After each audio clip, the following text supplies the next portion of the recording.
Hello friends, आज मैं आपके साथ लेके आया हूँ इंश्योरेंस के प्रिंसिपल्स का एक और important principle of mitigation of losses.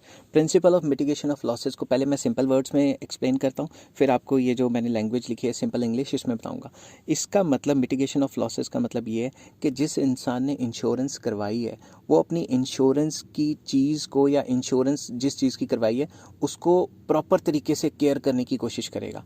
Example देता हूँ, फॉर एग्जाम्पल मैंने कार की इंश्योरेंस कराई, एक्सीडेंटल इंश्योरेंस। तो इसका मतलब ये नहीं कि मैं रैश ड्राइविंग करने बैठ जाऊँ। अगर रैश ड्राइविंग की वजह से मेरी कार का एक्सीडेंट हुआ और पुलिस की रिपोर्ट में ये हुआ कि भाई इसने रैश ड्राइविंग की थी, तो मेरे को वो पॉलिसी के पैसे नहीं देंगे। ठीक है। अब ये भी नहीं है कि मैंने एक्सीडेंटल इंश्योरेंस कराई है और मैं शराब पी के गाड़ी चला रहा हूँ और उसकी वजह से एक्सीडेंट हो गया तो इंश्योरेंस कंपनी मुझे पैसे देगी, ऐसा भी नहीं होगा। कहने की बात यह है कि अगर आपने किसी चीज़ की इंश्योरेंस करवा भी ली है तो आप उसका प्रॉपर केयर रखें। ऐसे केयर करेंगे कि आपने इंश्योरेंस पॉलिसी नहीं करवाई, ऐसा केयर रखेंगे कि इंश्योरेंस पॉलिसी करवाने से पहले जैसी केयर रखते थे वैसी केयर रखेंगे। आपकी तरफ से कोई कोताही या फिर कोई मतलब इग्नोरेंस या फिर जानबूझ के लॉस नहीं होना चाहिए। समझ गए बात? ऐसे तो हर कोई जानबूझ के करने लग जाएगा। ठीक है। तो मिटिगेशन ऑफ लॉसेस का मतलब क्या होता है? The insured must take care of his property और subject matter of insurance in the same way as he would take care without taking the insurance policy. वो अपनी चीज़ का वैसे ही ख्याल रखेगा जैसे वो इंश्योरेंस पॉलिसी के लेने से पहले रखता था।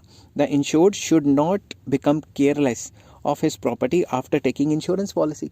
इंश्योरेंस पॉलिसी के लेने के बाद वो केयरलेस नहीं होना चाहिए कि अपनी मनमर्जी से मतलब काम करे और केयरलेसली कहीं मतलब उसी की वजह से या फिर उसके केयरलेसनेस की वजह से उस प्रॉपर्टी में लॉस हो। फॉर एग्जांपल कई लोग हैं वो क्या करते हैं, इंश्योरेंस करवा लेते हैं कारों की और बाद में क्या कहते हैं, हल्का सा स्क्रैच पड़ता है, पत्थर मार के पूरी तोड़ देते हैं और कह देते हैं इंश्योरेंस होगी, तो इंश्योरेंस से पूरा का पूरा पैसा मतलब पूरा का पूरा जो पार्ट है वो रिप्लेस हो जाता है। ऐसा काम नहीं करना चाहिए क्योंकि अगर वो खुद का लॉस करते हैं तो ओवरऑल इकॉनमी का लॉस इसमें होता है। इकॉनमी का लॉस कैसे होता है वो भी माइक्रो इकोनॉमिक्स में एक वेलफेयर इकोनॉमिक्स में एक टॉपिक है, वो आपको बाद में कराऊंगा।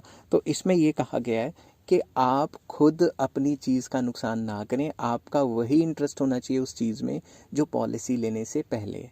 अगर आपने पॉलिसी लेने के बाद कोई केयरलेसनेस दिखाई या ये लगा कि आपकी वजह से वो एक्सीडेंट हुआ है तो आपको कंपनसेशन नहीं दी जाएगी। It is the duty of insured to make reasonable effort and take all the available precautions to save the insured property.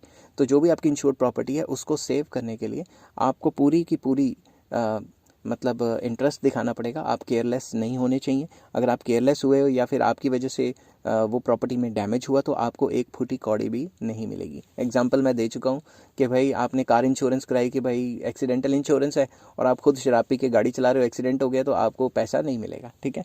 I hope ये वीडियो आपको पसंद आई होगी। अगर पसंद आई हो तो please like, share and subscribe. Next video में मैं लेके आने वाला हूँ insurance versus assurance. Till then take care, have a nice day.